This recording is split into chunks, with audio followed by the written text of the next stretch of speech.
Bienvenidos a la explicación del capítulo 9, traducción de direcciones de red para IPv4 NAT del módulo 2 de CCNA Routing and Switching Essentials. Existe un problema con el espacio de direcciones IP versión 4. Recordemos que la longitud de una dirección IP versión 4 es de 32 bits. Por lo tanto, si nosotros queremos saber cuántas direcciones hay en totalidad, debemos de multiplicar la base 2 a la potencia 32. Y esto nos da aproximadamente 4.000 millones de direcciones.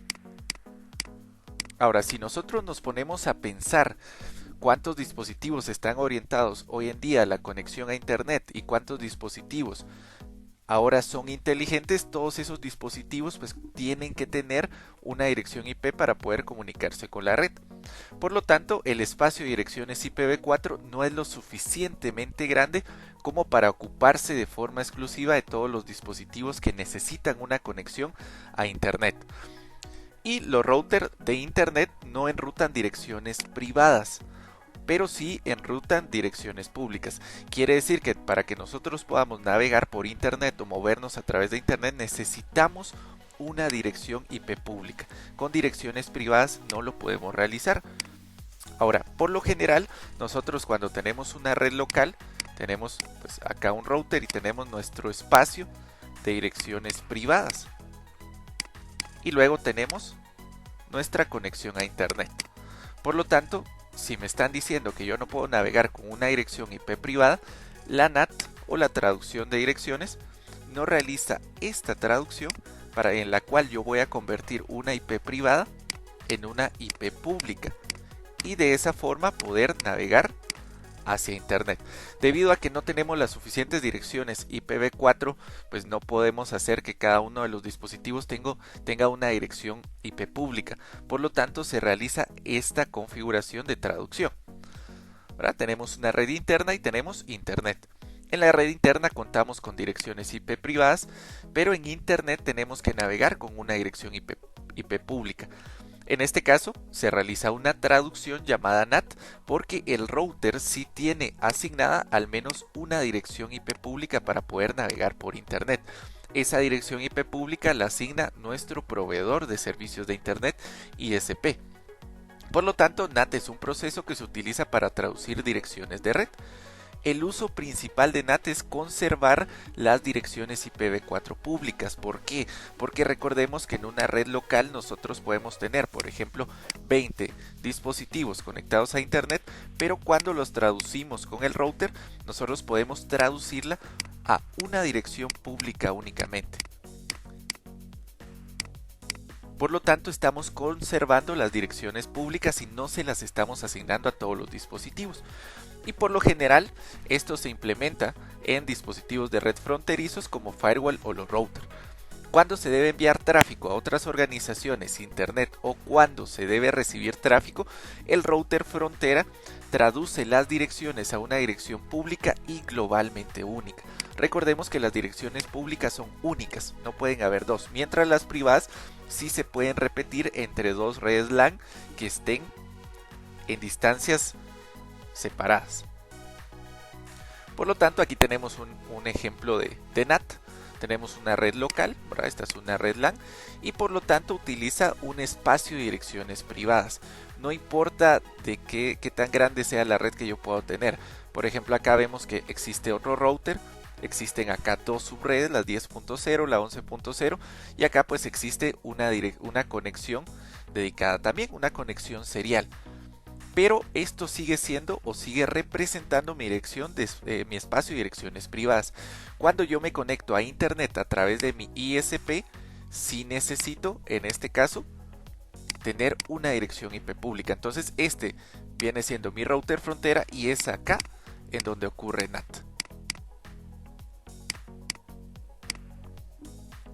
Muy bien. Existen tres formas en la cual nosotros podemos configurar NAT. La primera forma y la forma más básica que pues ya fue creada hace varios años es la NAT estática. Esta NAT estática consiste en una asignación 1 a 1 entre las direcciones locales y globales. ¿Qué quiere decir? Que a cada una de las direcciones privadas nosotros vamos a asignarle de forma manual una dirección pública. Entonces, en cuanto la conexión atraviese el router en el cual está configurado NAT, la dirección privada será una pública. Y cuando un paquete venga de regreso hacia la dirección pública, se traducirá a una dirección privada. Pero quiere decir que es una dirección de 1 a 1. ¿Verdad? No muchos dispositivos, ni siquiera dos, pueden navegar con una misma dirección IP pública, sino que solamente es 1 a 1. El administrador de red es quien configura estas asignaciones y se mantienen constantes. La NAT estática es particularmente útil cuando se tiene que poder acceder a los servidores alojados en la red interna desde la red externa.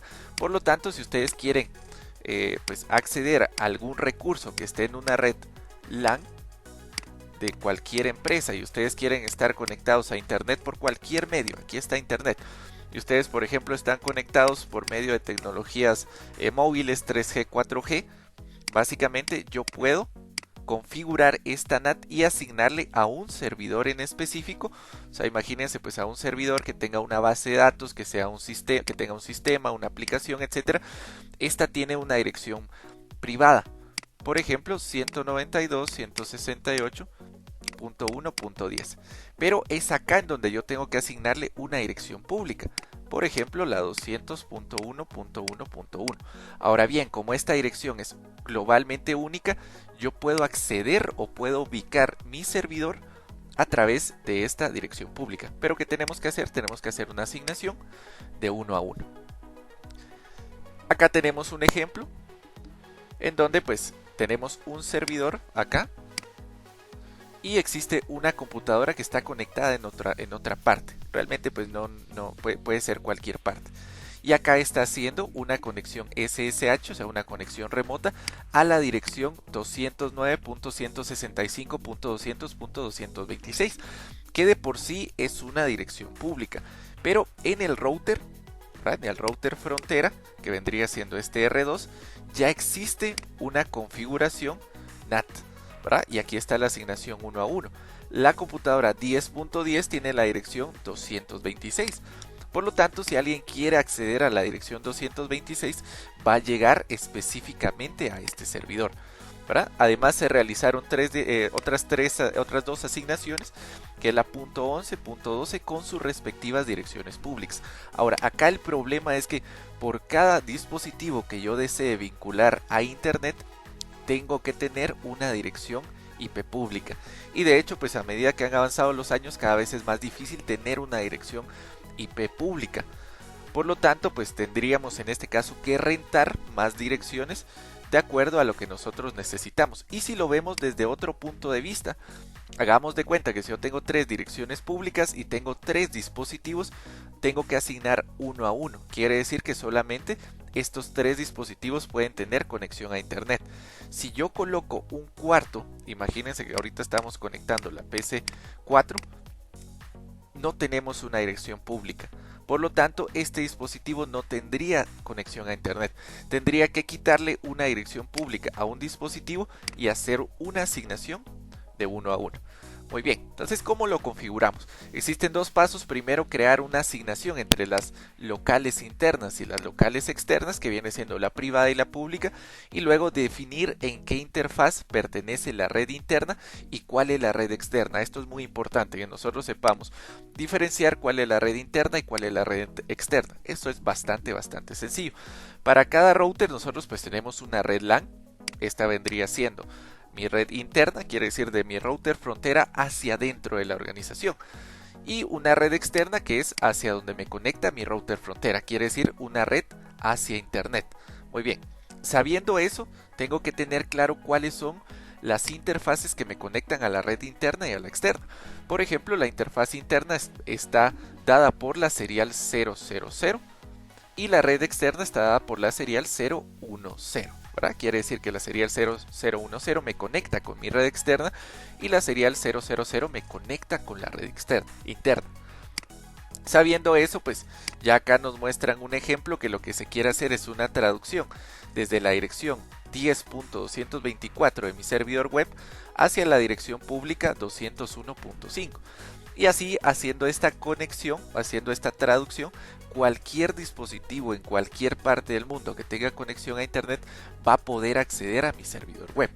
Muy bien, ¿cuál es la configuración? Es a través del comando ipnat inside source static. Luego acá coloco mi dirección privada y luego mi dirección pública, ¿verdad? O mi dirección interna y mi dirección externa.